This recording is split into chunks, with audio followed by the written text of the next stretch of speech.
Greetings, race fans. Intensity Broadcasting here tonight with some more racing action in the SCSRA Dev Sports Cards Cup Series. And with tonight's event here from Richmond, I would be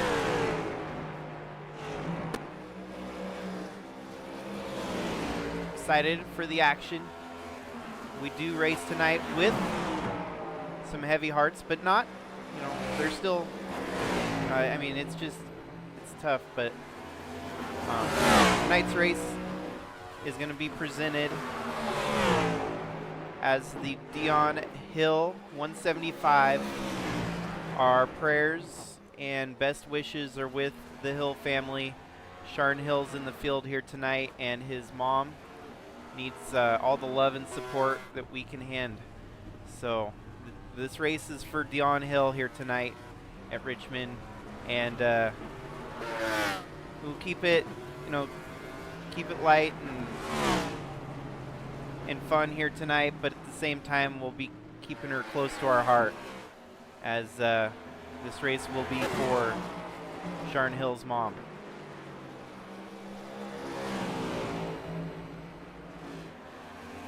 So right now we're in practice mode. 8 minutes left in practice. We got 20 cars out on track at the moment, or at least 20 cars have turned a lap here in practice. So far, fastest in practice is the number 5 of Sharn Hill.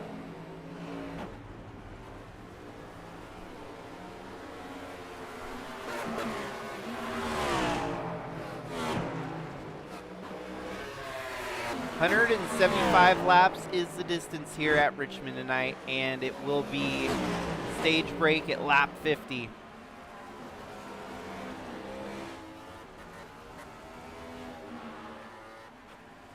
I can only imagine the emotions running high with the number 5 of Sharn Hill getting up there and racing here tonight. And so far, fastest in practice. So sometimes, you know, when you get that raw motion, you can harness it and make something out of it. You know, it's probably hard, and he might not really want, you know, to be in the field here tonight. Probably want to be close and hang out with the mom.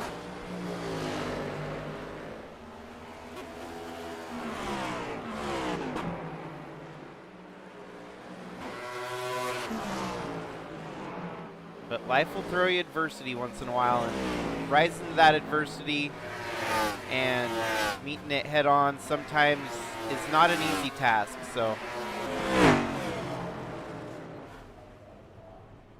currently also Matt Parasini sits second fastest. Joe Irwin, who we have seen on quite the tear the last couple weeks. Joe Irwin looked like a contender to get the win at the last 2 races between Vegas and Texas, and just misfortune fell upon him, stealing him from achieving victory those last 2 races.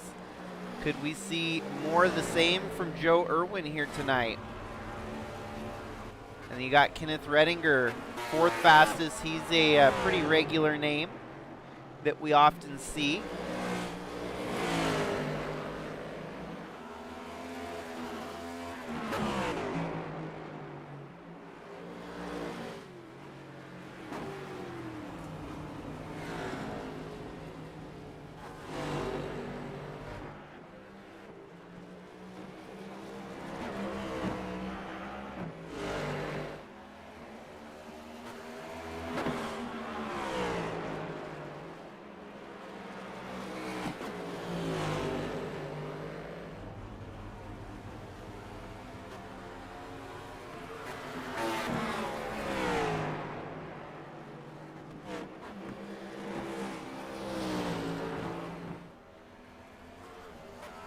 Of course, with our in-car cam again here tonight, you're going to have the 94 of Jesse Whittington. But we've also got another in-car cam here tonight. Wade just a moment as I get things sorted out here.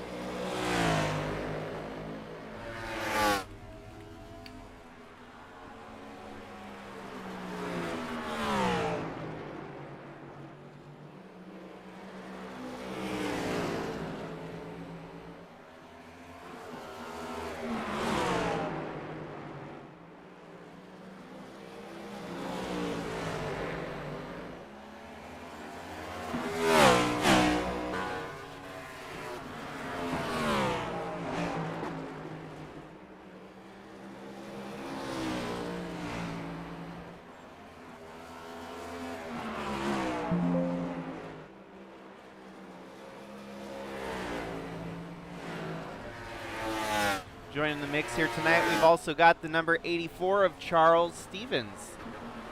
Right there in the 84, so a couple in-car cams here tonight, which will be nice to utilize during the race.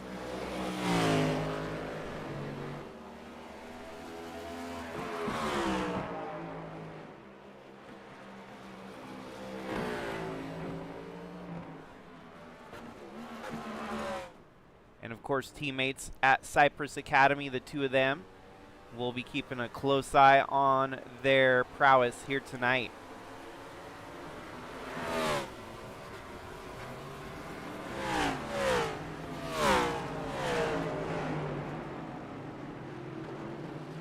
Now for me to just remember which window to open when we're watching each driver and not to open the opposite one.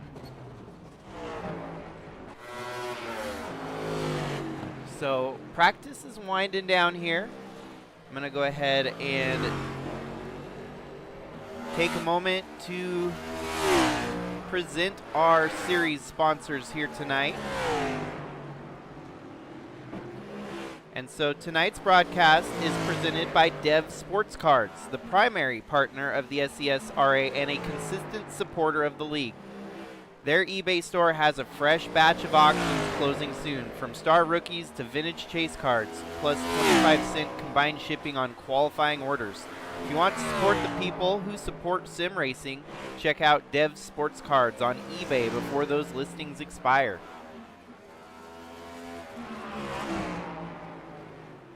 And also, bringing a whole new dimension to the immersive entertainment, Butt Kicker has pioneered tactile feedback technology that lets you feel the action.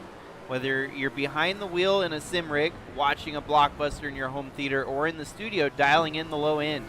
With 2 decades of industry leadership, their haptic transducers convert audio signal into physical vibration, turning sounds into sensations. If you've ever wished you could feel that racing shift, explosion, or bass drop, Butt Kicker makes it real. And the other supporter of Intensity Broadcasting, in racing, everyone prepares for the competitors they can see, but one of the toughest opponents a driver can face never shows up on the timing screen.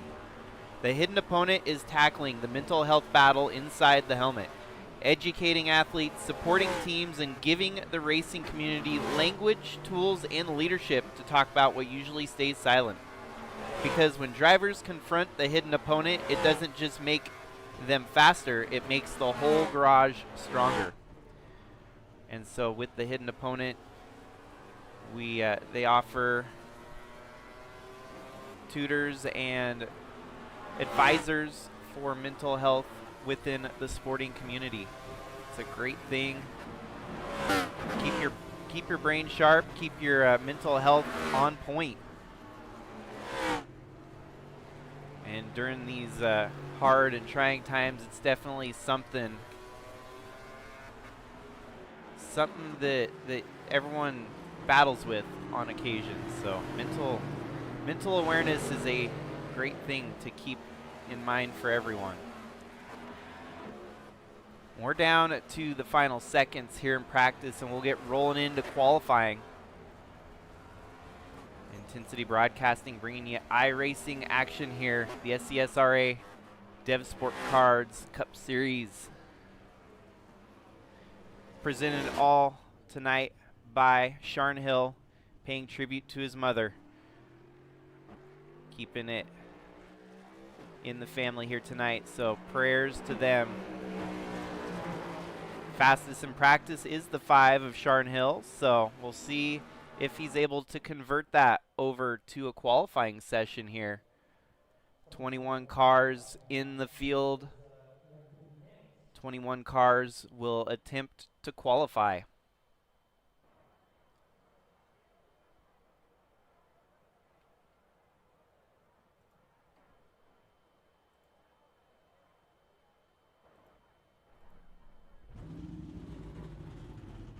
And first off on the field for qualifying here tonight will be none other than Sharn Hill. We'll keep our camera focused on the number 5 machine here for his qualifying session. That car really pops off the racetrack with the gold trim, the black. It's very fierce, very mean looking.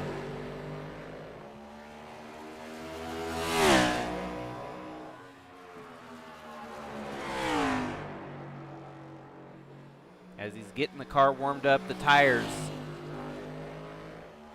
Temperature going up, getting the good fast lap burned in here. Number 5 Chevrolet sponsored by Ghost Energy and Sentinelfit, which is the hosting sponsor of tonight's race. So far, Sharn Hill fastest at a 21.80. We'll see if his second lap's any better. His first lap faster than some others' second lap here. Sharn Hill jumps a little bit higher there with a 21.62. Jacob Wilson third fastest at a 21.75. Joshua King also at a 21.75. Let's watch Josh Hall on the run here, see how his lap turns out. We got Jesse Whittington running as well, so it's going to be hard to keep up with the stout contenders here under qualifying. Jesse Whittington's first lap was slowest of them all on first laps. Joe Irwin also out on track here.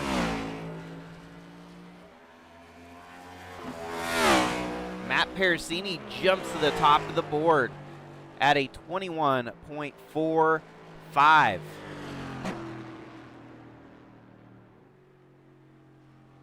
Matt Parasini also racing for Cypress Academy, so they are stacked at the top here with Matt Parasini and Jesse Whittington taking the top 2 spots.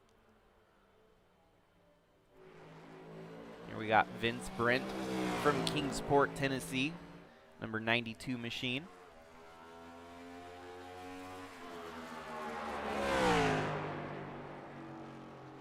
Charles Stevens out on track. We'll go ahead and pop open his driver cam here as he's on his hot lap.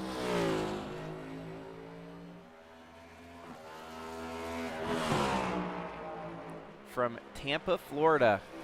Now he's got a couple of his teammates up at the top there looking to try and meet them at the front.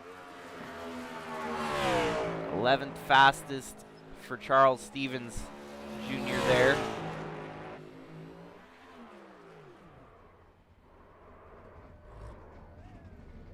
But also jumping up there, you got Garrett Walden joining Matt Parasini and Jesse Whittington. It is a lockout at the front of the field for Cypress Academy, 1, 2, and 3.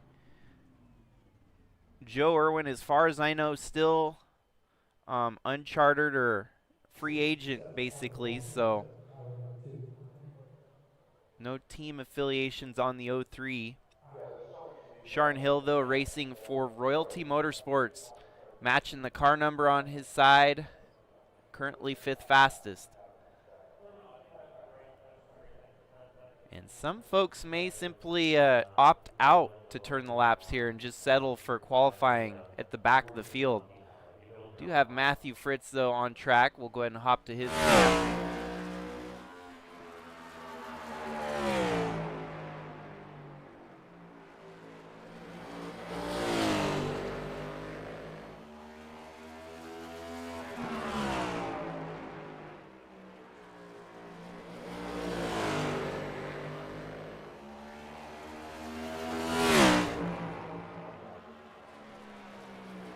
Matthew Fritz, 21.86. That puts him 12th fastest. Of the drivers that have turned laps, we had 17. Billy Titoff at the bottom of the chart. Matthew Pericini at the top of the chart.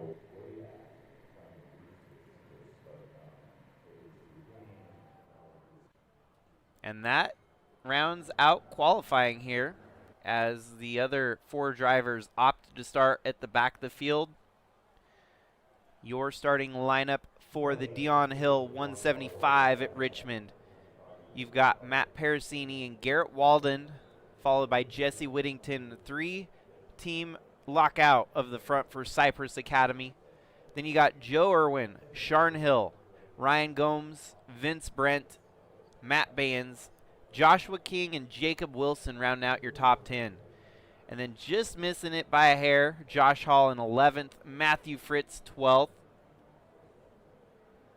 Followed by the tail end of the lineup here.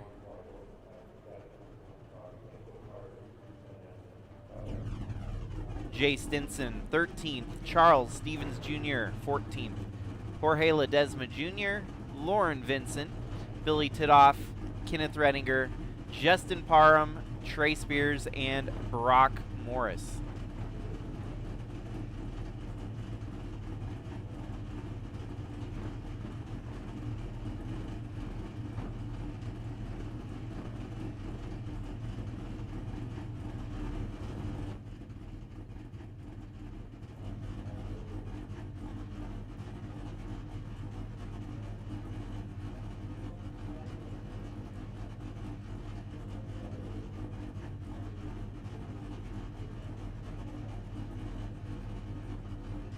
As the drivers get their final adjustments made on pit road here, waiting and ready at the same time.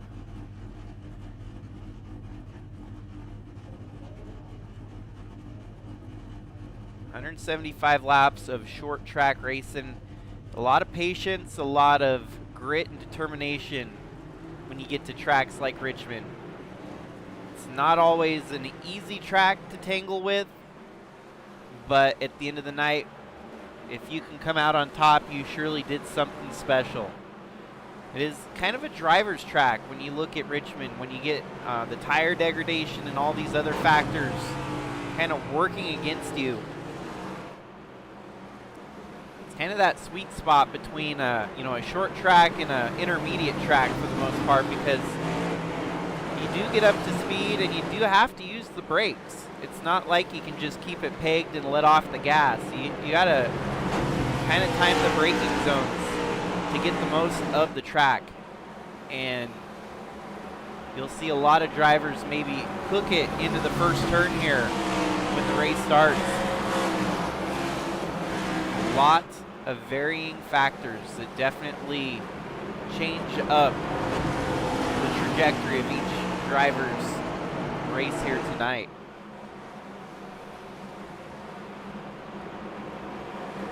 Thanks for those of you tuned in along for the call here tonight, along for the ride. Should be a good one. 175 laps. We're getting ready to roll. Drivers are set. Green flag waving. And off and rolling with the lead. It's Matt Pericini. Already Joe Irwin chopping low on the number 43 there, taking the advantage on the inside line. And you got Jesse Whittington settling into second. Garrett Walden falls back to fourth. Sharn Hill still settled into fifth there. You know, it's going to be one of those meticulous races where you just kind of plan it out. You don't want to overdrive it. You want to save your stuff. 175 laps is going to be a long one for these drivers. So already under caution for the first time here tonight.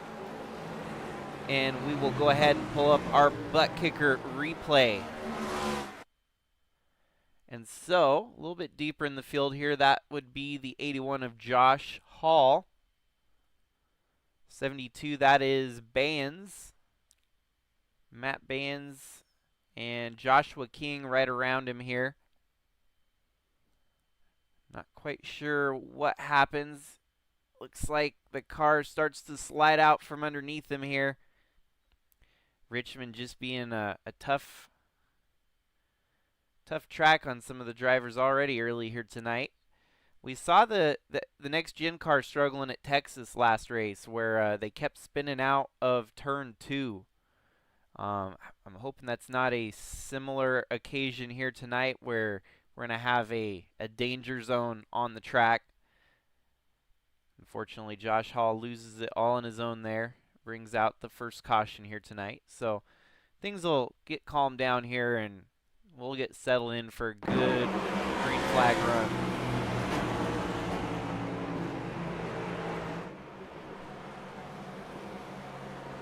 We'll go ahead and dial up our in-car cam here for the 94 of Jesse Whittington while we're under the caution.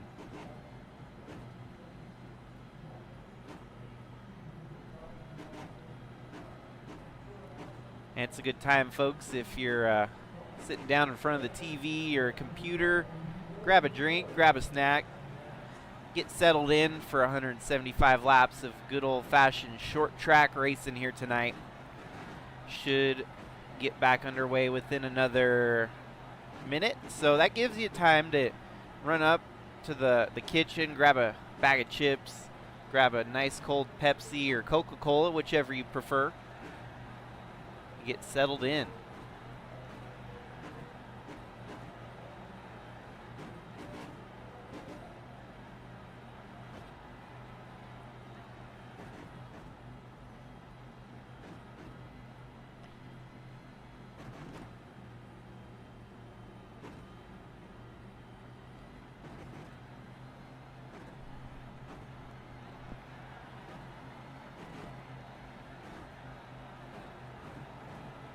Lights are off on the pace car.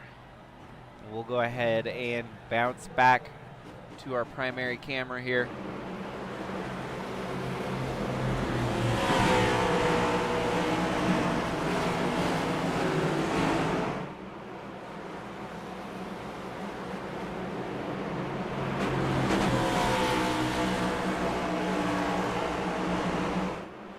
Richmond is definitely one of those tracks on my bucket list that I would love to go to in person someday. The racing, the action, everything that this track has to offer, it's almost the perfect short track in my books. And I'm not trying to be opinionated on that, but definitely love myself a little bit of Richmond. We're back in racing here. Matt Pericini gets a good jump on the field.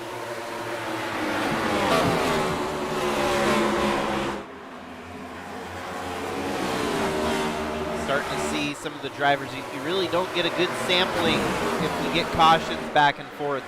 But it's going to be interesting here to see what each driver kind of settles into for a run. Just like that, Ryan Gomes making up a spot, getting up to 5th.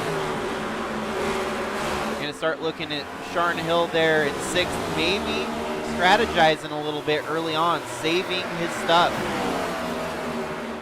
If we get a good sample run here, that we can see what each driver's got. We can get an idea of who's running hard and who's saving their stuff. So far, Matt Pericini is off to the horse races. Turned the fastest lap last time by at a 21.52. Clean air and wide open track is often a good contributor to that, but Joe Irwin jumps to the fastest lap on a 21.46, so you have some faster cars hanging around in the back. Man, you know, Joe Irwin, he's going to be one of those drivers that I label as a full throttle, kind of a reckless cannon. He seems to have the speed, but with great speed comes great misfortune sometimes. So sometimes the luck meter runs out if you're running as hard as Joe Irwin is here. It does make for an exciting race, seeing him make passes and lead laps and just go crazy at the front of the field like this. There he is, settling into second, getting by Garrett Walden for the position. Now he's going to have his sights set on Matt Parasini. I'm starting to wonder, too, if Matt Parasini's saving his stuff a little bit. He's dropped half a second on his lap times. Sometimes as a leader, you don't exactly have the best reference points.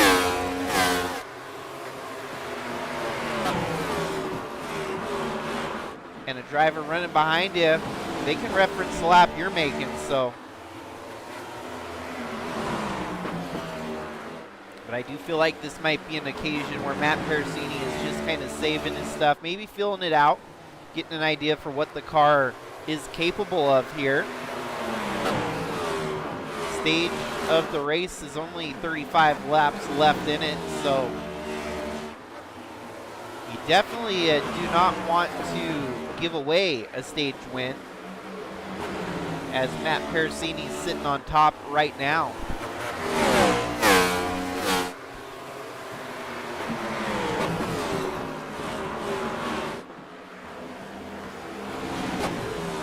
Battle up front starting to materialize. Joe Irwin slicing and dicing, looking left and right. He was able to get past Garrett Walden with these, but the 24 putting up a little bit more of a fight, making it interesting. Wow, Irwin trying to pass on the high side. Richmond, one of those few tracks where you often see passes start to happen on the outside. And wow, Joe Irwin leads that lap. They're still side by side, duking it out for the top position here. Joe Irwin kisses the wall. There he is, settling in with the lead for now. Matt Parasini falls back to second.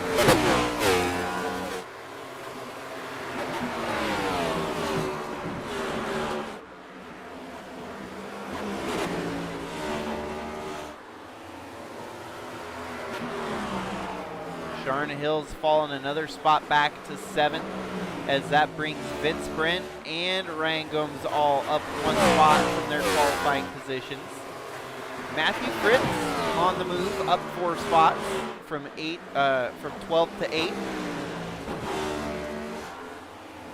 Looks like we might have a car about to go a lap down. Pulls down on pit road though. Is that? Yeah, I believe that is the 79 of Billy Titoff, just in front of your leaders here, at risk of going a lap down. Lauren Vincent has pulled down pit road, and looks like Brock Morris never took the field.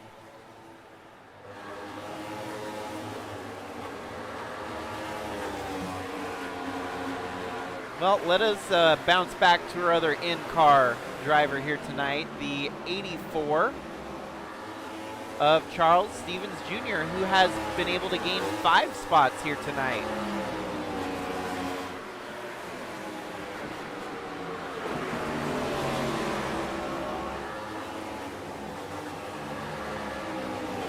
Joe Irwin, your leader, Matt Parasini in second, Garrett Walden third, and Jesse Whittington fourth.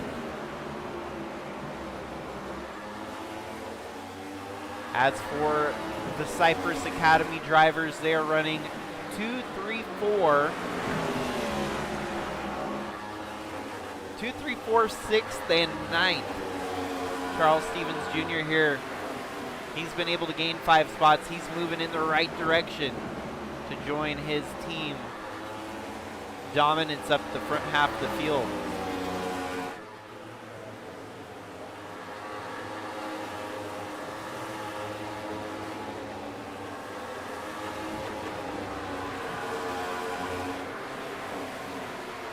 We're down halfway through the first stage here tonight, 25 in, 25 to go.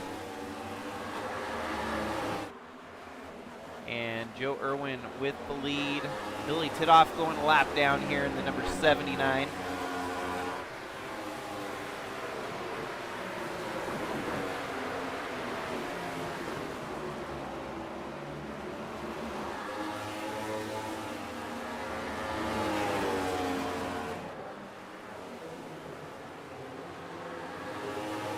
Matthew Fritz creeping into the picture here with Sharn Hill.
Well, Matt Parasini starting to close that gap back up, it looks like.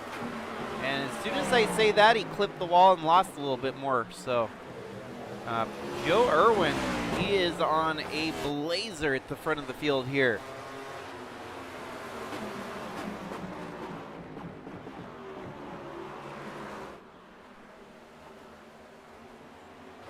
And Joe Irwin keeps clipping the wall too, so it's not a just the 24. They're both driving it right on the edge.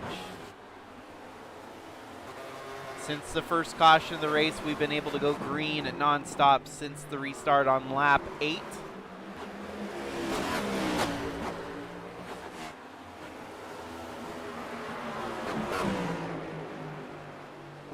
Does look like we actually missed what happened to Billy Titoff. Replay just in. This happened on lap 19, so it's been a while, but evidently an accident with the 79 there of Billy Titoff. It's what sent him to the back, falling a lap down. Oh, he lost it. Race never went yellow as he was able to recover. Also involved was the 07 to Lauren Vincent, trying to avoid the spinning Billy Titoff. Whoa. Yeah, that was wild. I'm surprised that didn't actually merit a caution. The game actually saved him from getting a caution there, which is wild. Unless they actually overrode the game and had a manual caution set up. So that is how Billy Titoff fell a lap down here tonight, and why Lauren Vincent is stuck on pit road getting repairs done to the number 07. And apart from the first caution here tonight that saw Josh Hall spinning, that's about all the drama that we've had here so far in the first 37 laps at Richmond.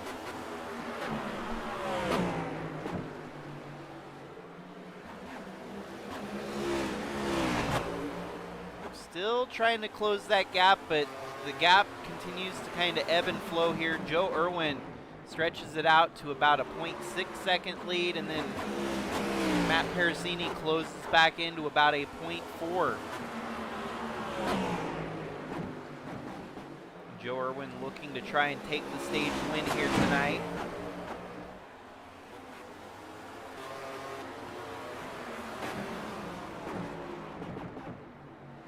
You gotta kind of wonder what strategies will unfold for the drivers that didn't have an opportunity to win the stage here. Do they take a cheap pit stop on lap 48 to try and get off strategy? Or, well, honestly, Yeah, you could see that happen because if the leaders stay out and they come pit during the stage break, that would rotate someone to the front of the field deciding to stay out after taking pitting with 2 laps left in the stage. So you never know.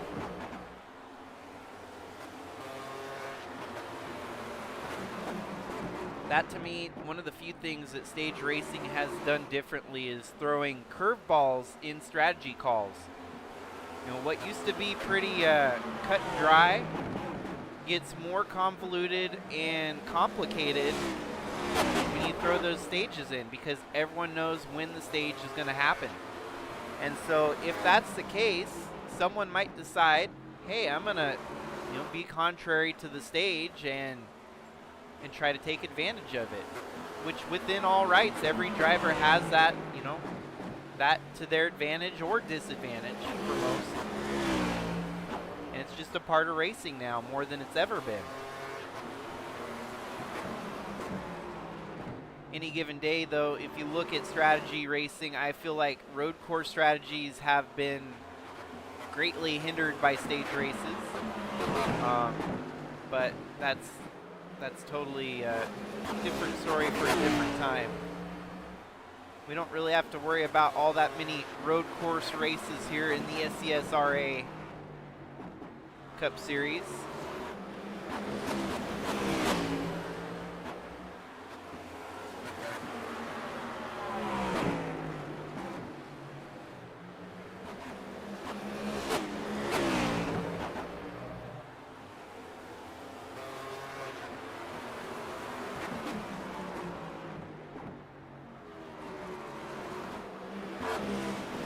After Richmond tonight, next race on the calendar is Indianapolis. I said we don't go to a lot of road courses, but we do go to one. It looks like the only road course that we will tackle is Watkins Glen. That'll be November 12th. Then you've got New Hampshire Motor Speedway, Charlotte, followed by Atlanta and Martinsville. That will get us through the regular season of the Cup Series. Round of 12, which will be Darlington and Talladega. Oh, okay. Darlington and Talladega. Then Worldwide Technology Raceway in Kentucky for the round of 8, with a championship for crowning them at Homestead this year. Well, we're down to the final 2 laps here in the stage here tonight. Joe Irwin has kind of walked away with it at the moment.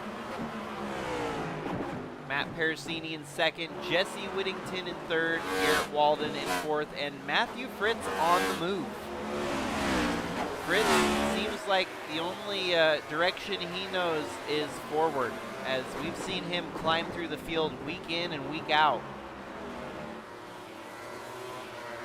Eventually, that momentum will convert to a win for Matthew Fritz. The way he's running, get a lucky break here and there. He might be a contender tonight, too, because this will be the last lap before they see the green-white checkers to signify the end of stage. Joe Irwin's got it. Matt Parasini lost it. And those bonus points will go to the number 03. As the points also will follow through the rest of the field there. Sharon Hill comes in 8th during the stage. Charles Stevens Jr. in 9th. And Kenneth Redinger 10th. Your final of your top 10 here in the first stage.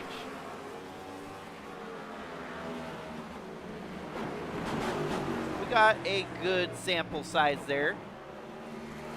Sharon Hill, even though he dropped 3 spots, he may be on a super save strategy here tonight. Didn't look like we had any takers down pit road, so no weird wonky strategies like that. We should see just about everyone come down pit road there on the stage break, as you might be a sitting duck if you don't pit.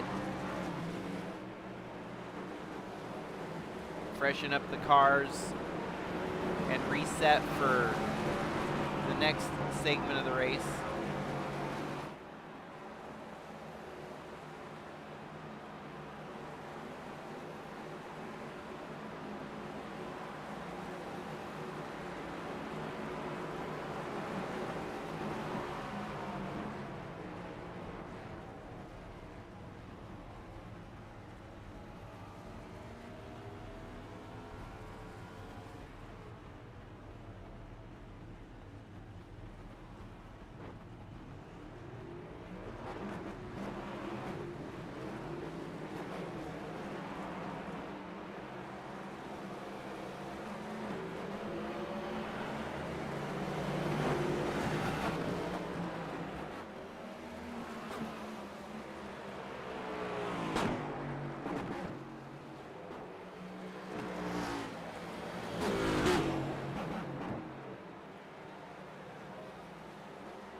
Well, just like that, Joe Irwin maintains his lead under pit stops here. Matt Pericini's second. Garrett Walden gains a spot. Matthew Fritz fourth. What happened to Jesse Whittington? This is where it'd be nice if I had a comms with race control to understand some of the things that happen. Let's see if maybe I can. So he came out of the pits.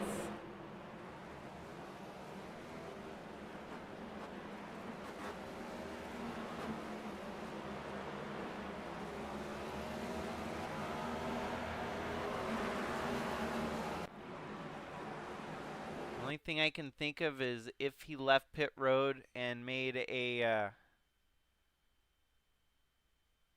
exit through too many pit stalls. I know there's some penalties on pit road that do happen once in a while. 1, 2. Yeah, I don't know. It might have been a. The only thing I could suggest is maybe a penalty for pit road exit there, or perhaps something else unrelated. But either way, Jesse Whittington from third, he's going to have to settle in at the back of the field here for the restart. Back to the restart here on lap 55. Joe Irwin with a dominant jump there on the start. Gets the advantage and takes it away from the 24. The yellow flag is out. We're under caution. Well, stage cautions do count as other cautions, breeding cautions maybe. Quick restart, stalled here by yet another caution. Let's see what happened with the butt kicker replay.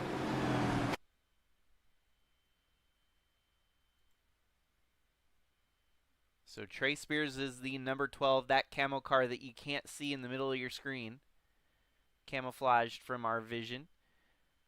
He's up on the high side. Is he going to get into the wall here? It looks like he might clip the wall. Barely.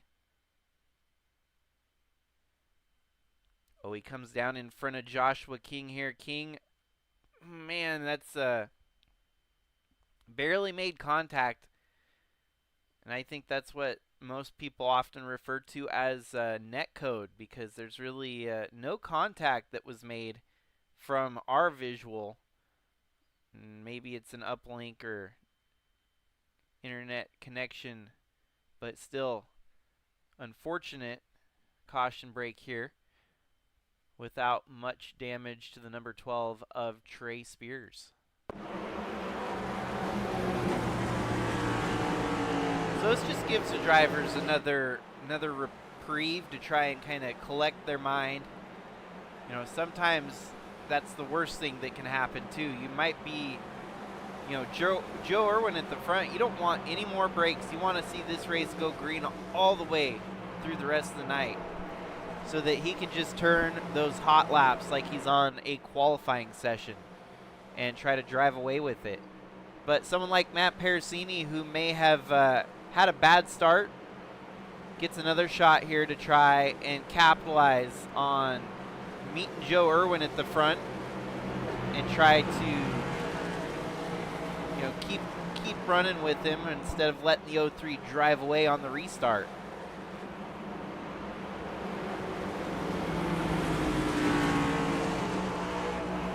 So far here tonight, the highest gainers are Kenneth Redinger +9 and Justin Parham +9.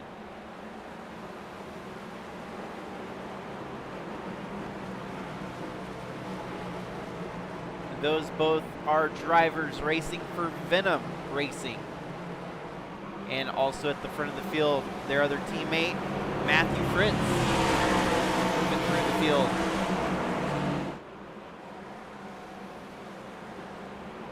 Jay Stinson, also part of Venom Racing. He's currently 17th on track. So we're starting to see the ebb and flow with Cypress Academy and Venom Racing kind of showing the strength here tonight.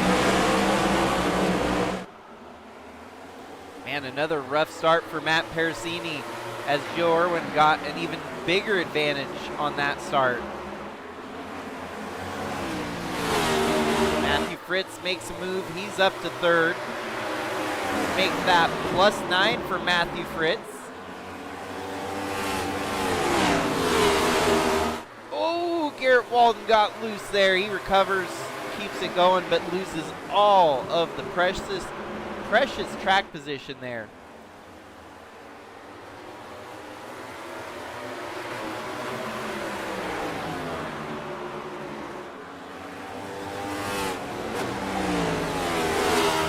Sharn Hill starting to move back through the field. My original prediction was that he was saving his stuff up a little bit.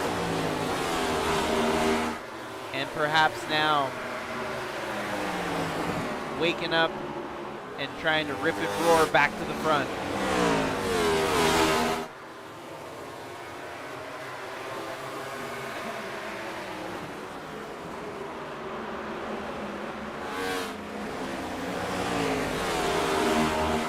Still, one of the most admirable things when it comes to sports is when faced with emotional adversity and strife with your day-to-day life, that you still show up and you try to show down with some of the best. You gotta wonder if Sharn Hill is running on on the extra tank here tonight, and we'll see what he's able to convert it into. Right now, a solid top 5 run as we're approaching halfway here tonight's Dionne Hill 175.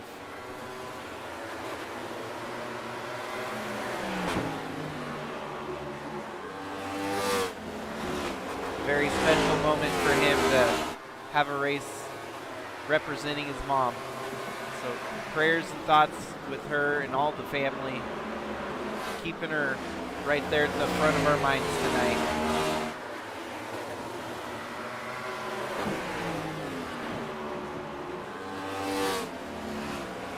Well, it seems like we lost our in-car cam for Jesse Whittington here tonight. But we still have Charles Stevens. And let us go ahead and dial up that in-car cam for Charles Stevens again here.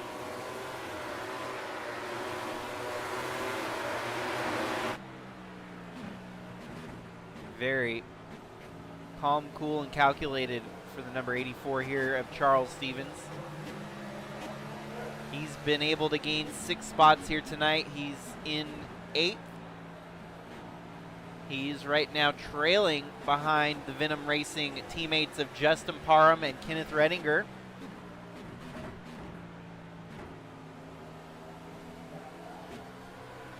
Like I said earlier tonight, kind of a battle between Cypress Academy and Venom Racing, as those two teams seem to be showing the most strength here so far.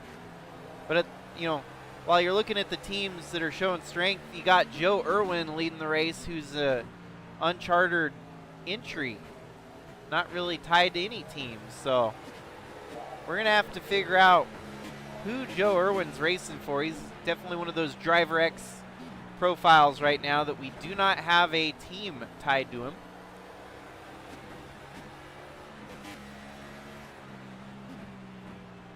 Charles Stevens just kind of on a Sunday cruise right now, waiting it out, maybe letting the race come to him instead of burning his stuff up.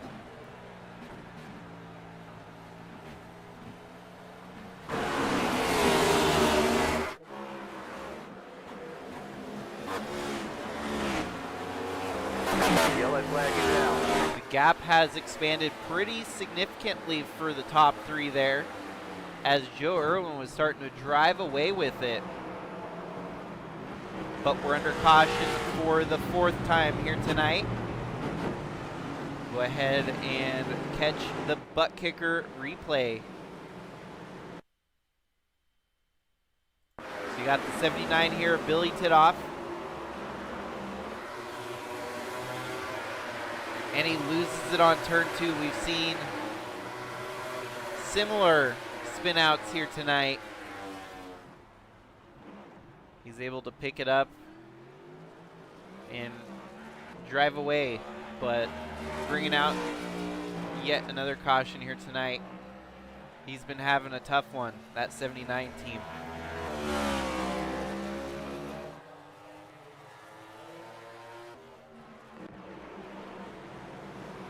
So this, wow, we had Matt Parasini decide to pit, so some alternate strategies here.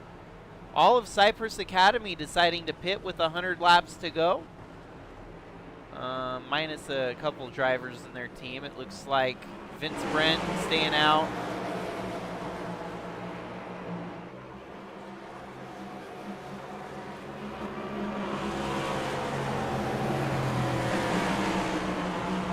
And Charles Stevens staying out, so. But that brings Matthew Fritz up to 2nd here. He'll get to restart alongside Joe Irwin for this next restart.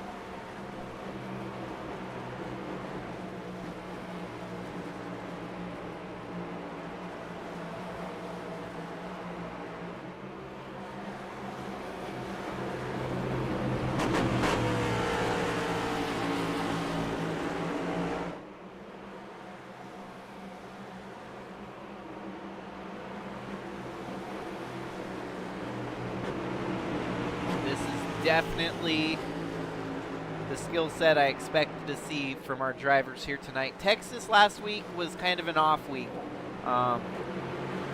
Even some of the drivers said that it was just a strange race and definitely far from the product that these guys are very capable of putting out. Tonight, the racing has been superb. While Joe Irwin has been kind of walking away with it at the front, we did see a swap at the lead between him and the 24 of Matt Parasini. So we know it's possible for a lead change to happen here tonight. Is Joe Irwin going to overuse his stuff, or will he simply drive away with it here?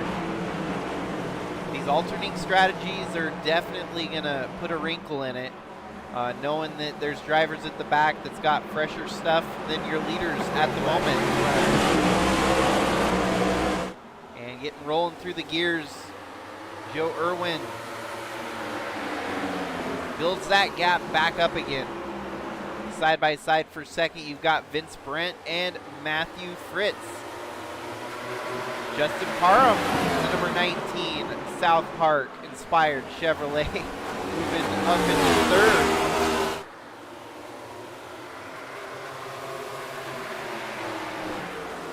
Charles Stevens Jr.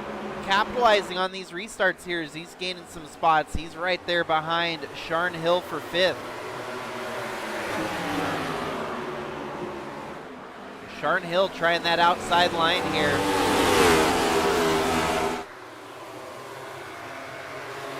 Got Kenneth Rediger making a move on the 84 for position there. Great racing all around the track right here.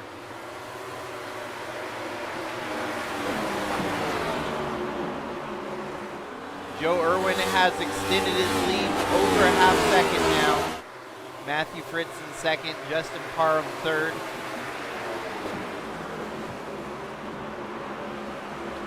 And now under attack for fifth. That is Kenneth Redinger, who has been on a huge gain here so far. Up 13 spots for Kenneth Redinger. But also gaining 16 spots here tonight, his teammate Justin Parham. So some big gainers here towards the second half of the race. Are they going to be able to hold it? Or is it going to get squandered away? Joe Irwin's lead maintaining. He's pretty steadily holding that half-second lead over Matthew Fritz. Matthew Fritz building a half-second lead over third place, Justin Parham.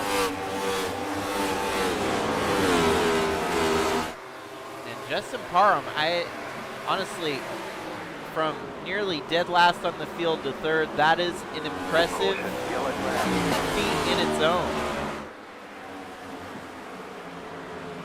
Well, we have our 6th caution of the night here.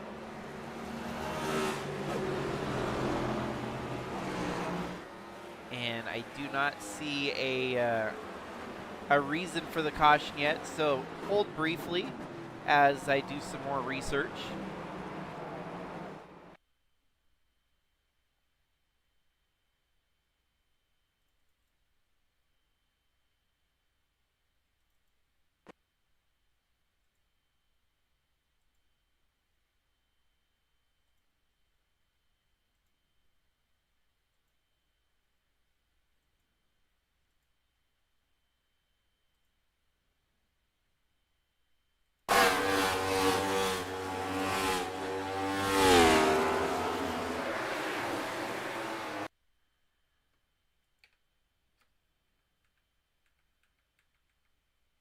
There we go. That's what happened.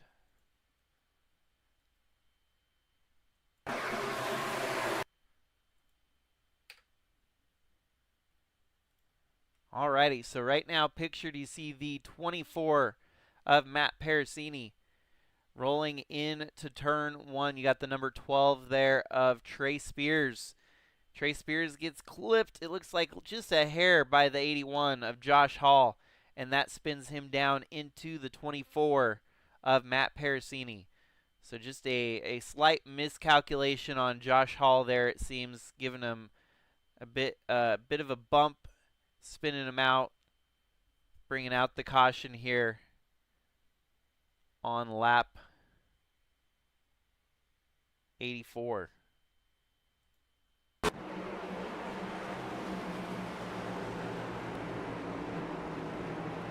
So we've had a kind of a steady flow of cautions, but not too many to really upset the flow of this race. Each restart's given us kind of a new opportunity to see some gainers and losers in track position. And man, a lot of gainers right now. 8 of your top 10 have all gained spots, gained multiple spots. 6th, 9th, and 10th, they've all only lost a spot or 4 between 1 to 4 spots. And that's when you know the outside, the back end of the field's the worst part of it. As Josh Hall at the moment in 12th is credited -1 from his qualifying position. Jacob Wilson -3. Joshua King -5. Jesse Whittington -12. Garrett Walden -14. Jorge Ledesma Jr. -2. Matt Parasini -17. Billy Tidoff -2. And Lauren Vincent -4. So basically, we just kind of like put a full field invert to get everyone flipped from the bottom to the top. Joe Irwin's been the only guy that's really been up front all night, though. Started 4th, and he's worked his way up to 3rd. Or up 3 spots into the lead, that is.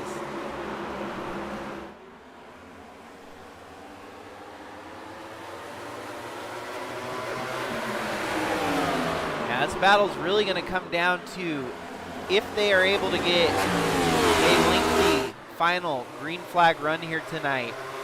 If Joe Irwin has overused his tires, we might see the likes of Matthew Fritz here, or even Justin Parham for that matter.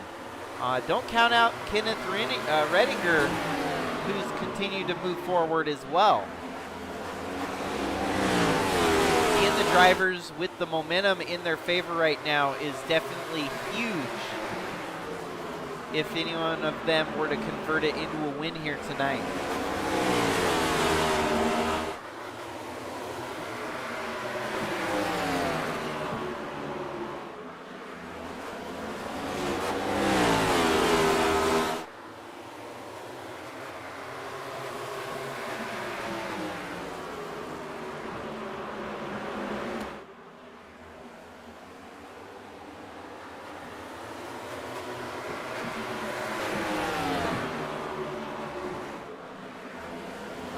Next gen cars, it really does seem like, and I honestly can't say for sure if it's the connection that when they hit the wall like that, if that's actually them hitting the wall, or if it's a an iRacing kind of a network glitch where it thinks they hit the wall. Because if they hit the wall that many times, you would start to see it factor into the overall speed of their car.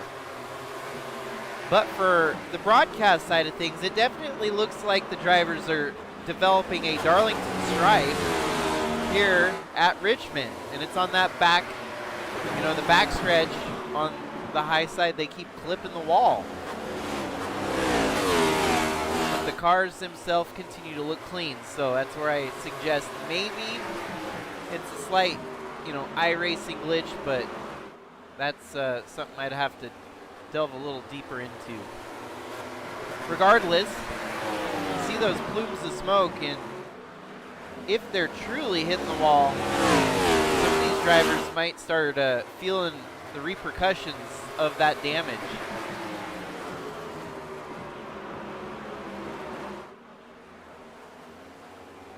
Joe Irwin is not showing any signs of slowing down here. Building that lead back up to a half-second advantage over Matthew Fritz.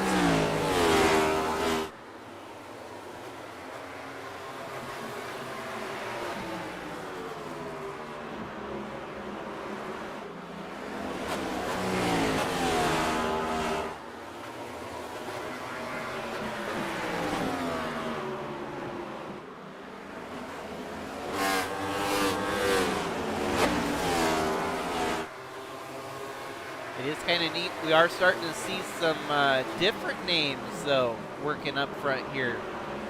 We haven't seen a whole lot from Vince Brent in the prior weeks. Good run going for him, top 5 so far. Sharon Hill has been kind of streaky, but showing tonight that it doesn't matter the previous results. Maybe he's got more of a feel for the short tracks like Richmond over the speedways and super speedways that started the season. Still 75 laps to go. A lot of racing racing to unfold.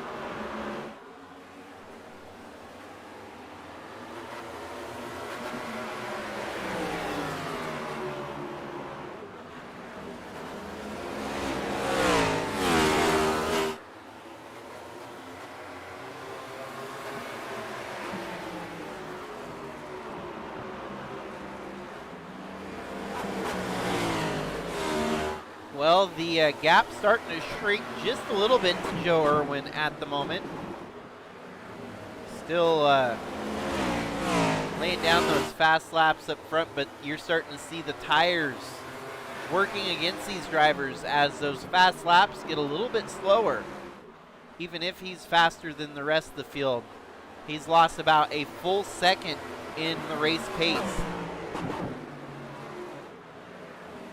One of my favorite things about Richmond, the track kind of acts as a cheese grater on the tires, and it really puts puts it into the hands of the driver to bring it home. That's how we've seen Austin Dillon show up to Richmond in the past 2 years and figure out a way to win it. You know, it's one of those tracks that if you've got the skill set, you've got the skill set.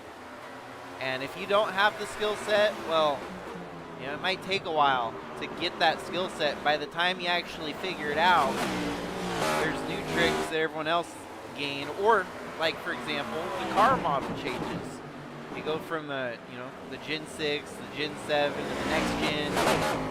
Who knows what comes next for the NASCAR chassis. Caution, yellow flag. And that always throws a curveball to the drivers that may figure out a track. But the car changes, totally changes everything. Well, we're under caution again here tonight. And like the last caution, I'm going to have to do a little bit of digging. So just hold tight here.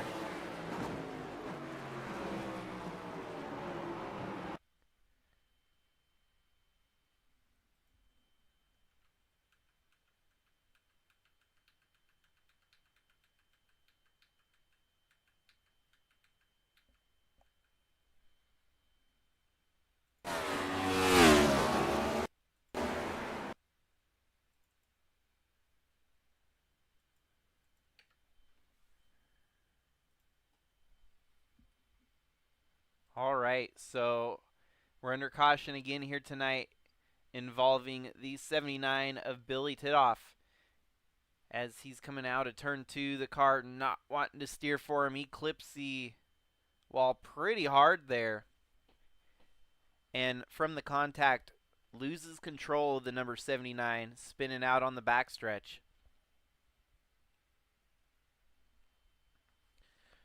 Tough night for Billy Titoff. It just has not gotten any better as he continues his struggles here tonight at Richmond.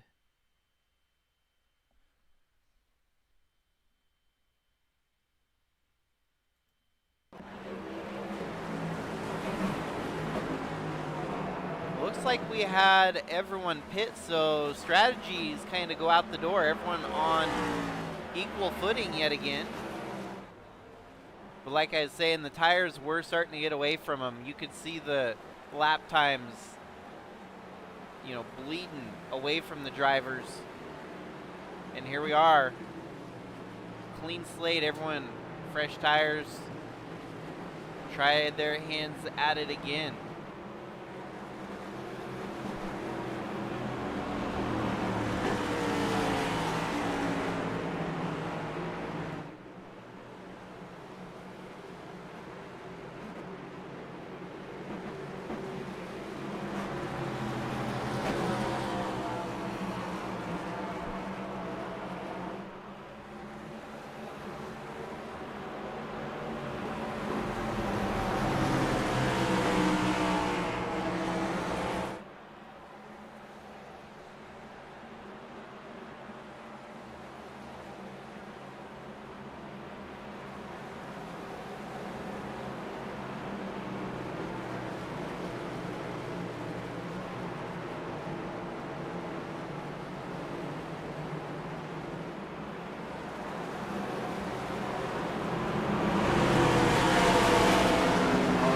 Doubled up for the restart here tonight.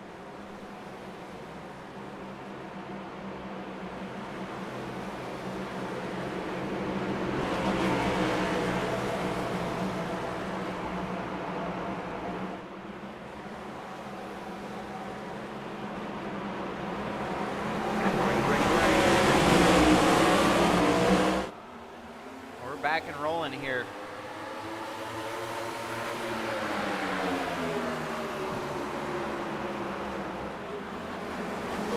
Wrecking in the background.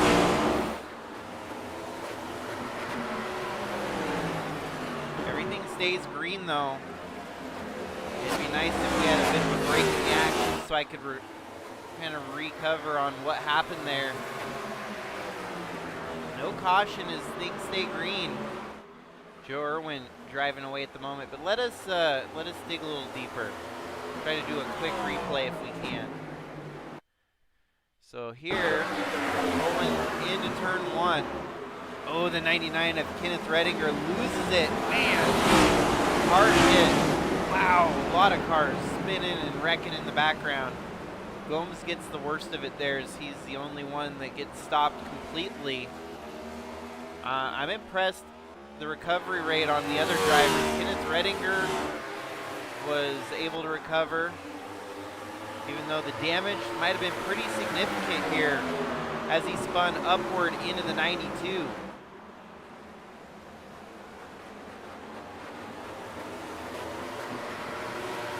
Hard hit for Trey Spears. That might be a day ender for the number 12 as cars spark in. I'm amazed that they didn't throw a caution for cars stalled on track, basically. Alrighty. Well, even without a caution, the racing action continues onward. A little bit of shakeup in the front of the field there, as unfortunately for Kenneth Redinger, he had a great race going up until he didn't. And all of a sudden, Charles Stevens Jr. knocking on a top 5. We'll go ahead and hop back on him with his in-car cam, as he's right there behind Sharn Hill.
Sharn Hill doing a very great job here tonight, holding on solidly in the top 5.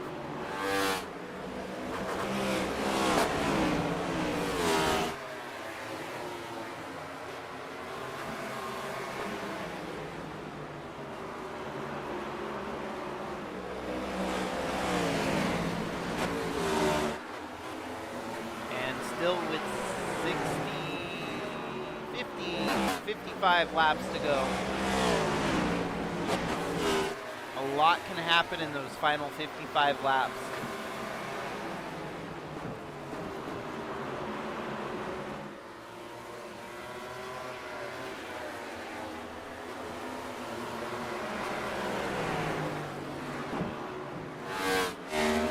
Well, Matthew Fritz has lost about a full second to Joe Irwin at the moment, and Fritz with about a full 2 seconds over Justin Parham. So your top 3 very disjointed at the moment. Jay Stinson and Sharn Hill right there though on Justin Parham. This could develop into a battle for a podium position amongst these 3 drivers. Even Charles Stevens Jr. not too far back within striking distance. And Jay Stinson kind of out of nowhere. He has climbed through the field here today. That is another Venom Racing entry, as Venom Racing currently sitting 2nd, 3rd, and 4th. The only downside was Kenneth Redinger losing it on the restart. Would have put pretty much all their drivers up to the top 10. And might have even been top 5 altogether at one point too. The way Kenneth Redinger was running, it'd have probably been about 2, 3, 4, and 5 for the team.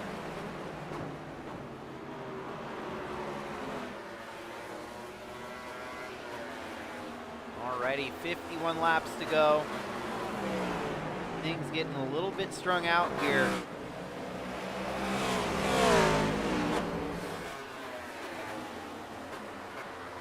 We still have 17 cars on the lead lap. Ryan Gomes, the last car on the lead lap, with Jorge Ledesma Jr. in front of him. Josh Hall in 15th.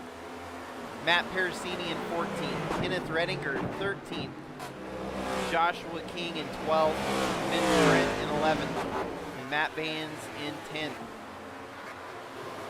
Jesse Whittington has climbed back up to a 9th place. Jacob Wilson running in 18th. A relatively new name that we haven't seen run yet a whole lot. So good start for him here tonight, running in 8th. Top 10. Garrett Walden has slowly picked his way back up to 7th. Charles Stevens Jr., great night for him, 6th place run so far. With the drivers next here pictured on the camera, Sharon Hill, Jay Stinson, and Justin Parham. Matthew Fritz and Joe Irwin, your leaders, out front, walking away with it right now.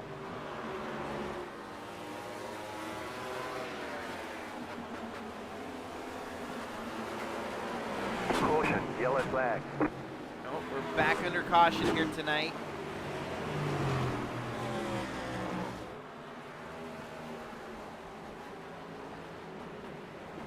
And the replay brought to you by Butt Kicker. Here's what brought out the caution. So pictured here is the 72 of Matt Baines. And that's the 92 of Vince Brent right behind him. Vince Brent gets a good run going into the turn. The 72 must have kind of lost it there. It looked kind of weird the way he was cutting down. Gets clipped by the 92, spins him out. Almost recovers, and then full on spin around right there. 72 of Matt Baines, unfortunately. And more takers down pit road, with a couple drivers playing the alternate strategy and staying out.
Alrighty, resetting here. Strategies changed up for a couple drivers, deciding to pit on this caution. That's going to give Garrett Walden the lead. Jacob Wilson front row. And Joe Irwin back in the mix now as well. honestly, there's only 3 cars that stayed out. The rest of them pitted. So pretty much everyone else is running where they would, minus 3 spots. Joe Irwin running that high line, ripping and revving around the outside. Settles into second right now. And we saw this battle earlier in the race between him and Garrett Walden. And it's materialized again, and he's given the 43 a good old bump and run. Oh no, Matthew Fritz lost it in the background. Whoa! The 43 slide jobs right back in front of Joe Irwin. Holy cow. Let's see that in reverse here. The way that looked was gnarly. Holy crap. So the 03 gets loose off the exit. You see Sharon Hill and Matthew Fritz in the background. Yeah, the 03 loses it. The 43 loses it. He's going to keep the lead away from Joe Irwin, and that is huge for a restart here at Richmond. The fact that he'll keep the lead away from him is impressive. And so let's jump to what brought out the caution here. Unfortunately, it looks like a couple of drivers involved. Oh, the 44 kind of turned the 67 there. Sharon Hill, of all things, still managed to avoid making contact with the 67. Kissed the wall, drove around Fritz there without making too much heavy contact. So impressive recovery. And it looks like they're going to give Joe Irwin the lead, which I'm kind of surprised because I thought the 43 had passed him, head to the caution flag there.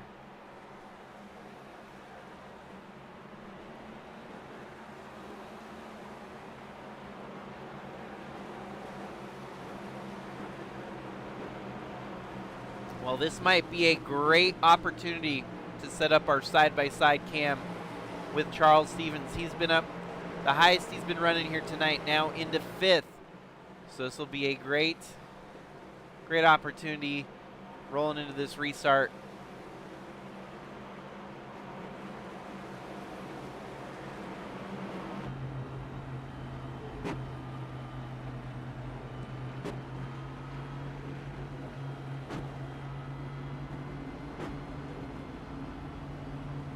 He should have the inside line for the restart, which will be very important. You always want to have that inside line at most tracks you go to.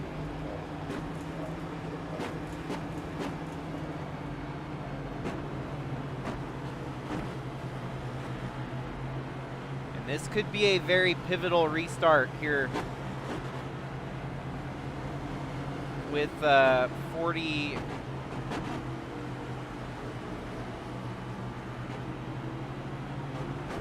Or actually 32 laps to go. 37 laps to go. There we go. My math is mathing finally.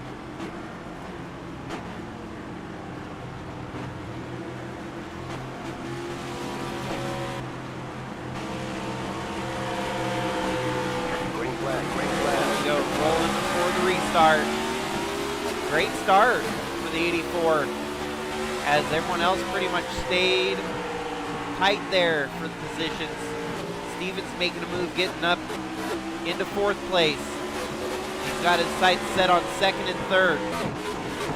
3rd place, that's Garrett Walden on the high side. He's got older tires. Stevens has fresher tires, so this shouldn't be too hard of a pass to pull off. He's definitely playing it cool here. No reason to push the envelope yet. Catches the 43. The 43 cutting low on Parham there. Joe Irwin back out on his Sunday cruise at the front of the field. He just turned his best lap of the race at a 21.41. Fastest lap of everyone here tonight. Turned on lap 140. He's cranking it up into overdrive. There's a teammate, Charles Stevens, with Jesse Whittington moving up into 4th. Jay Stinson on the low side here.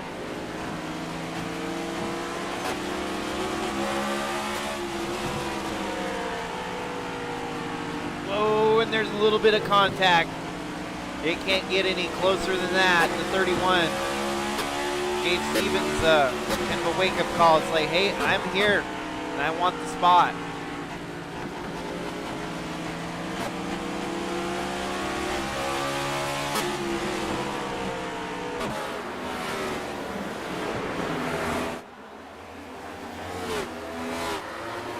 Jesse Whittington lighting up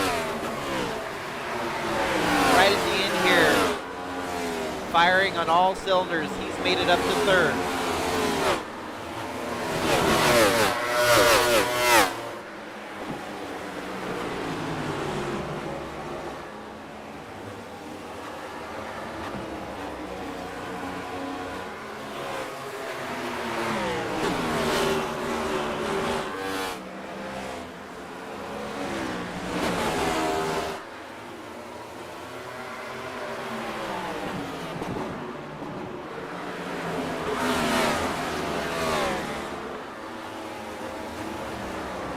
And for about 5th place, it's a hornet's nest right now as these drivers fight tooth and nail to take the spots from each other.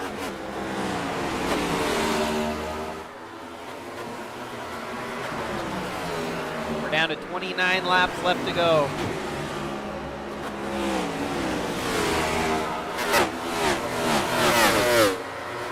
And now's when it matters the most as we close out the end of the race here tonight.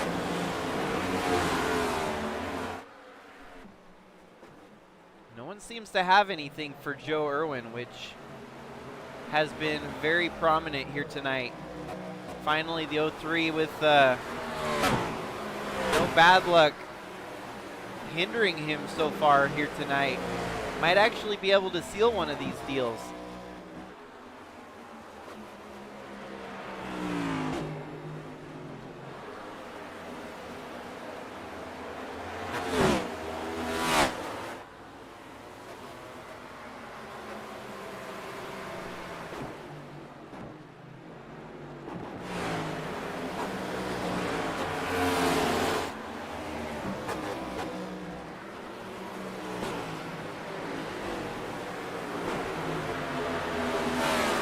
Alrighty, 25 laps left to go.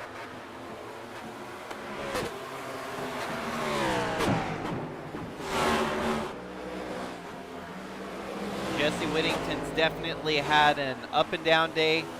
Came out of the pits on that first round of pit stops 3rd and then got sent to the back. So might have to ask him what exactly happened there tonight.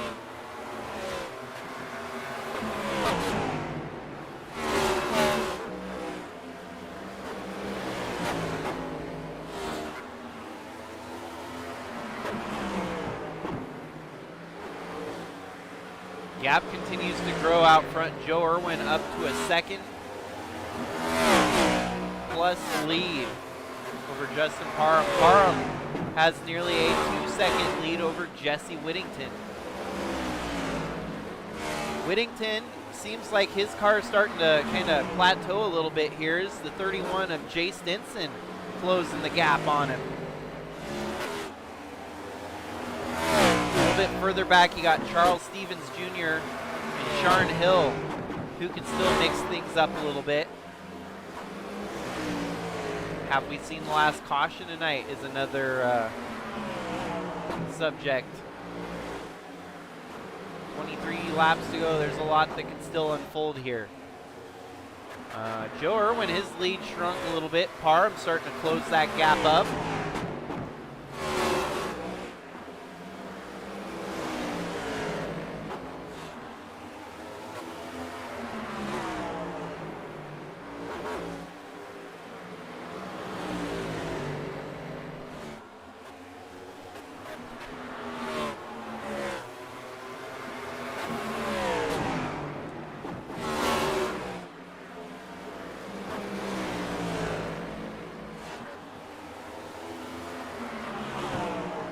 Fritz on the rebound as he's got up to 6th there, just now passing Sharn Hill for the position. So that makes all of your top 6 drivers that have either gained or stayed pace with where they qualified here tonight. Jesse Whittington started 3rd and he's running 3rd. Everyone else has gained spots.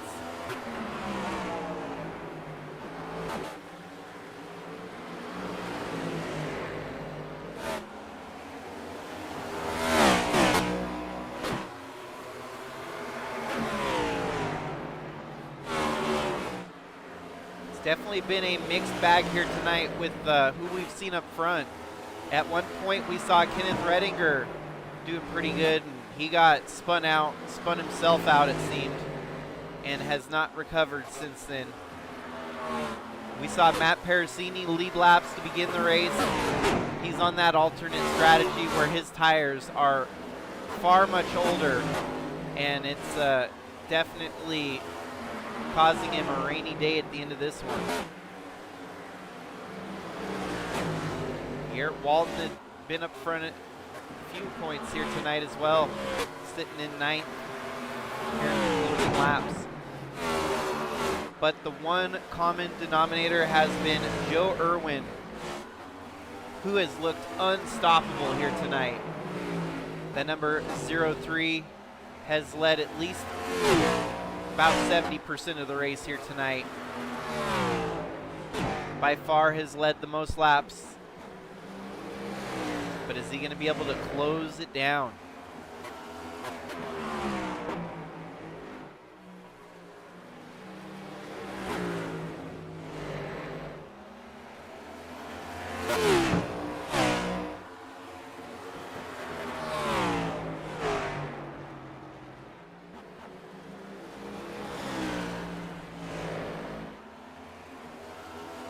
Looks like Parham's starting to eke it out a little bit here. Wonder if Joe Irwin used his stuff up going a little too hard for too long. Justin Parham, they turned identical 22:39 laps there, 22.39. This might get interesting, folks. Don't tune out just yet.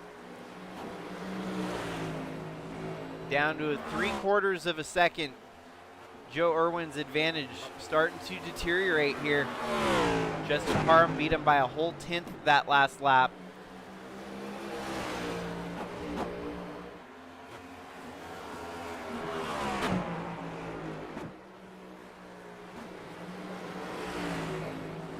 And Joe Irwin's gonna gain back a little bit of the traction he lost there, but not by a whole lot. 3/100ths of a second did he gain.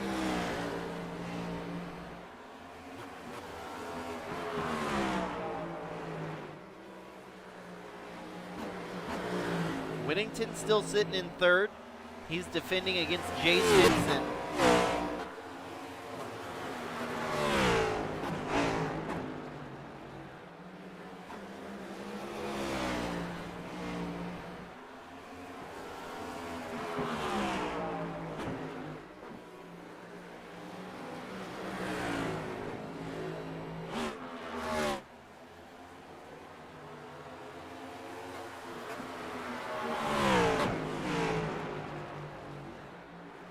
Well, and we're rolling out of October here in just a couple days. It's crazy to think that the days have been flying by as quickly as they have.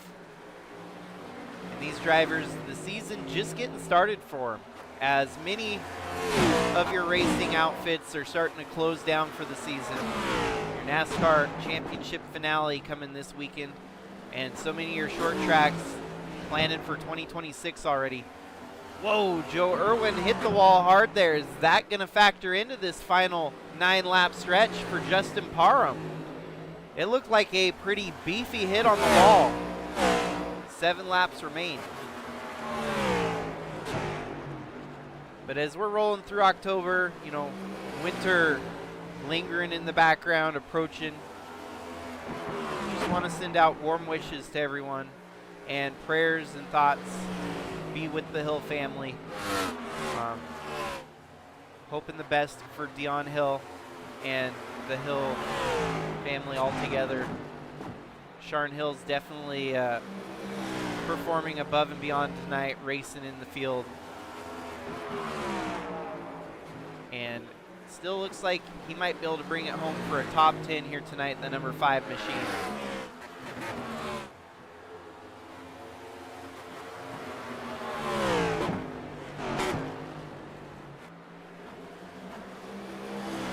All you could ask for when you're doing a race like that, to pay respects, to send love and warmth to the families and people that you just hope for you just hope for the best, and that's all you can.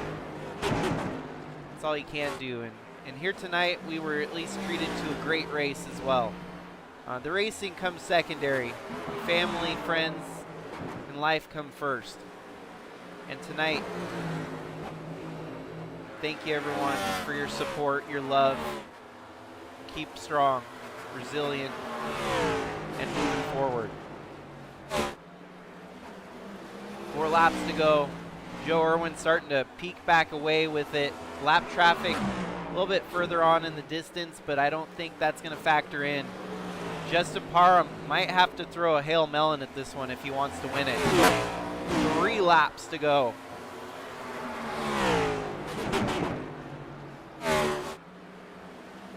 And the only thing no one wants to see at this point is a late race caution.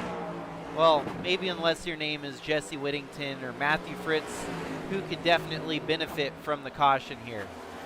But Joe Irwin, he has his fingers crossed, his toes crossed, and probably hopping on one foot in there that they don't get a caution. 2 laps to go. All he's going to have to do is see that white flag and the race is official. And he can cruise on home from there. White flag waving in the air. 1 more lap to go here in the Dionne Hill 175. Presented by Sentinelfit. And Joe Irwin was on a class of his own here tonight. Did not show any signs of weakness. That 03 run hard and run strong all night. Dominating the race here tonight at Richmond and taking home the victory in the Dionne Hill 175. Justin Parham brings it home second. Jesse Whittington third. But Joe Irwin breaks out into victory lane in the 5th race on the season here. Correction. 4th race. We're not in the 5th race yet. 4th race of the season. My bad. Getting ahead of myself.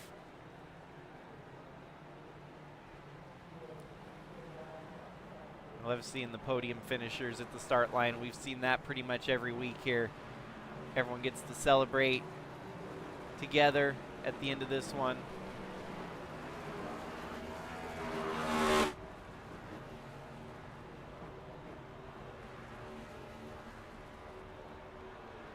As he gets to celebrate victory burnout here tonight in Richmond.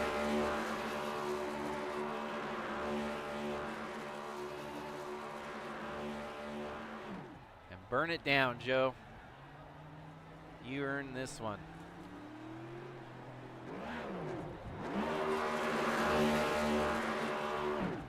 All in all, Richmond was a great race here tonight. Enough cautions to kind of break up the monotony of a short track race where things can get broke out in single file. Swapped the lead around a couple times, strategy factored in, and all in all, a great finish here tonight with Joe Irwin dominating the majority of the race here.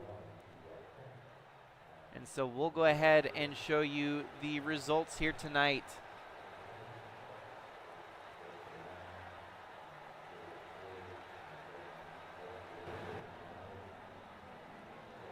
So, at the back of the field, not starting the race, you had Brock Morrison 21st. Billy Titoff had a tough race here tonight, finishes 20th. Then you had Trey Spears in the 12 car, coming home 19th. Lauren Vincent, 18th. And so now the remaining drivers were all left running at the end of this one. Josh Hall comes home 17th. Jacob Wilson 16th. Ryan Gomes 15th. Matt Parasini, Jorge Ledesma Jr., Kenneth Redinger, Matt Bands, and Joshua King. That gets you up to 10th place. Then you had Garrett Walden 9th, Vince Brent 8th, Sharn Hill 7th, Charles Stevens Jr. 6th, Matthew Fritz 5th, and Jay Stinson 4th.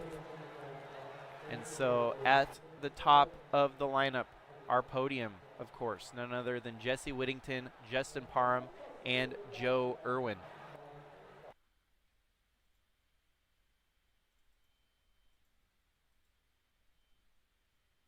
And so we will go ahead and interview our third place finisher here tonight, Jesse Whittington, on his podium finish. Jacob in the booth, do you copy, Jesse? I got you. Well, that was definitely an up and down event for you tonight. What exactly happened on that first pit stop that you got forced to the back? I didn't really know what happened there.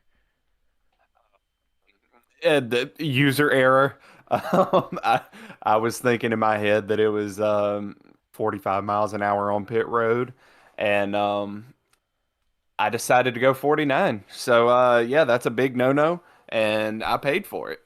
So the pit road popo got you caught in that one. And so it definitely changed the whole aspect of the race for you, didn't it? Yeah, and it allowed me to try a little bit different strategy, which I think would have worked out. Like if I could have gotten another caution or something, or not had to restart P7 on that final restart and work my way through. I think I could have been a lot closer and given a little bit of a challenge for second or even the win, but because I was keeping an eye on lap times, it was 2 3/10 a lap the last 10 laps.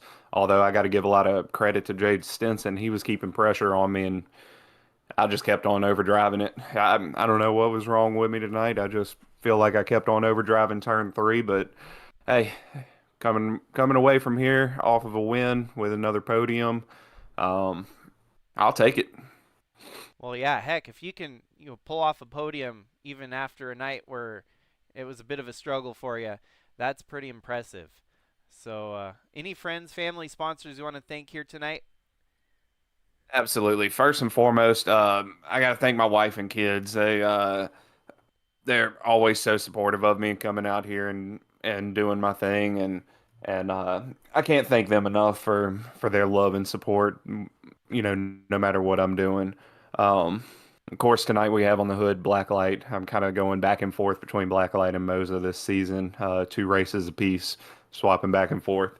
Um, Moza, of course, it's on the deck lid. Um, Big Fish barbecue sauce on the rear. My buddy Luke Haley, Nubwo. Of course, I got to thank the league for putting this on each and every week, and thanks to you for stepping in and doing the broadcast this season. I'm excited to go back and watch. Oh, and I do owe you an apology. My camera froze on me during the middle of the race, and I was like, let me just not let it use up resources. So I just went ahead and shut it all down.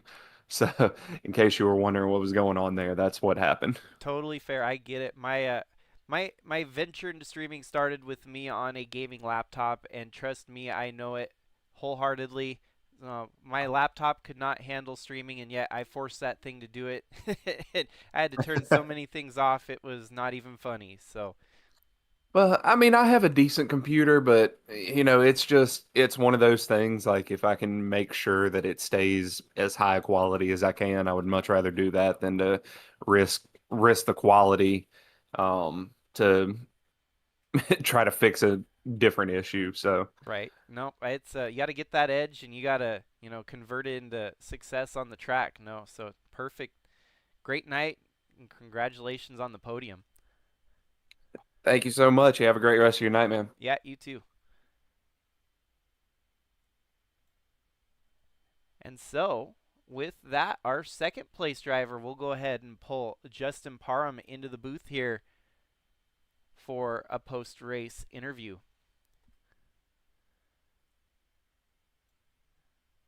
Yeah, Jacob in the booth here. Do you copy, Justin? Yeah, I got you. Well, how about that? You came through the field here tonight, plus 17 from your qualifying position. How'd you pull that off?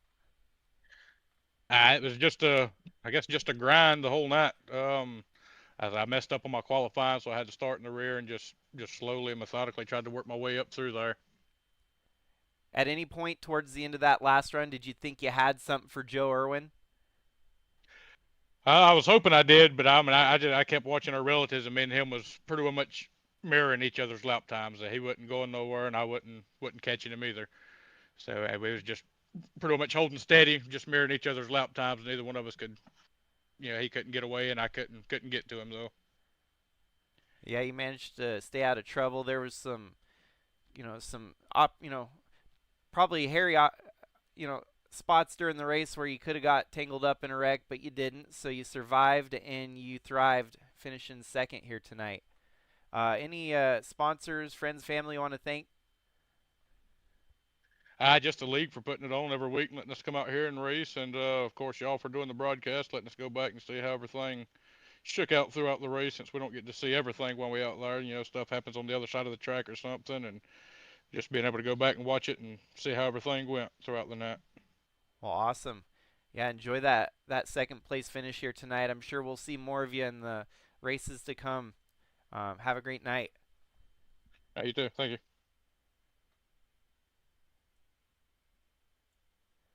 And so, Yellow? oh, whoops. Yeah. I bumped the wrong button. So here we go. Time to interview our race winner on the night, Joe Irwin.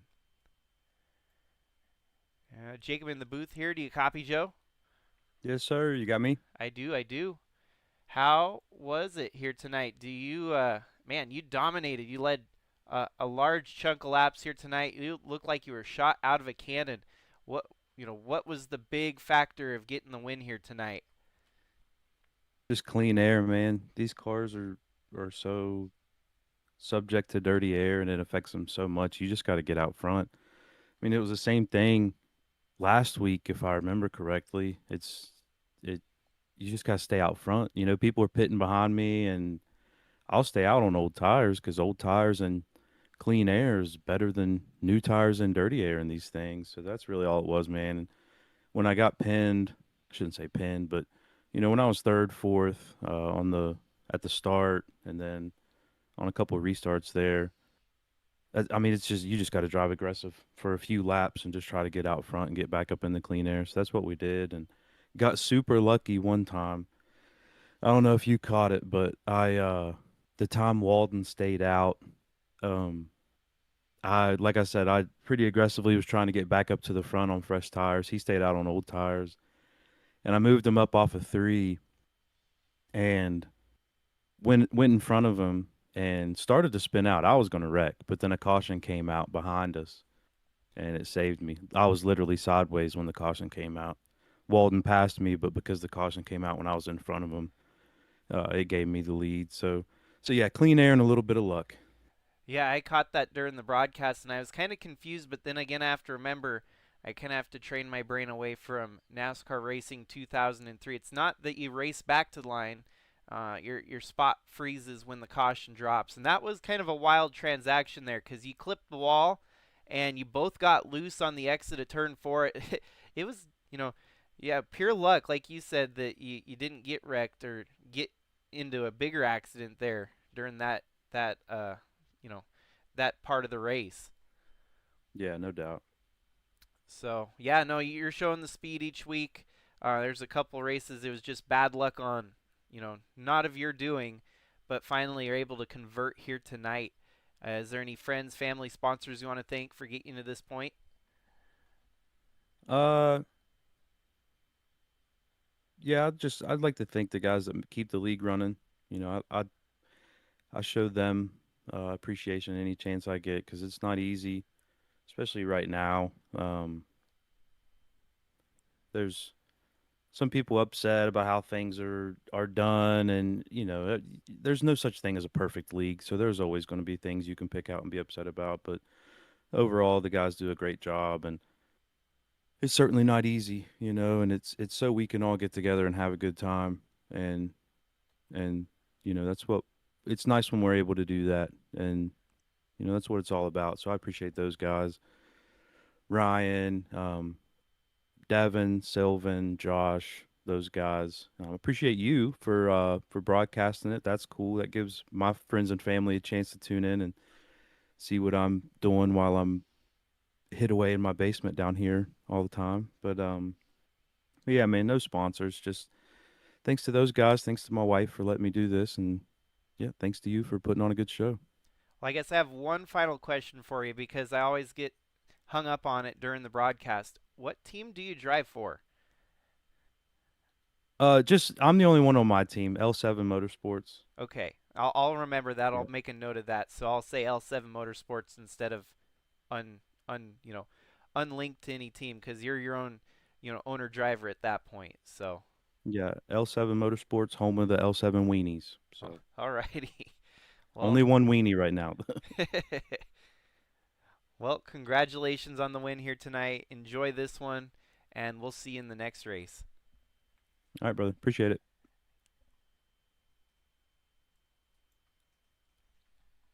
Well, folks, that is a wrap here tonight.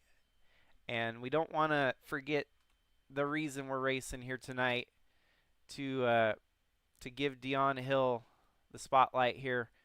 Prayers and wishes with the family as she's battling. So hopefully all have a great night. Stay safe out there. Stay strong, resilient, and cherish the memories. Sometimes things change in life, and all you can do is be there for the people you love the most and just stay close. Be a family, be friends, be whatever it is. You find your life and live it to the best. And we'll definitely have her and the family in our thoughts here tonight. Have a great night, people. Enjoy the weekend. Enjoy the championship finale of the NASCAR Cup Series. Don't know who you're all rooting for, but it would be nice to see Denny Hamlin.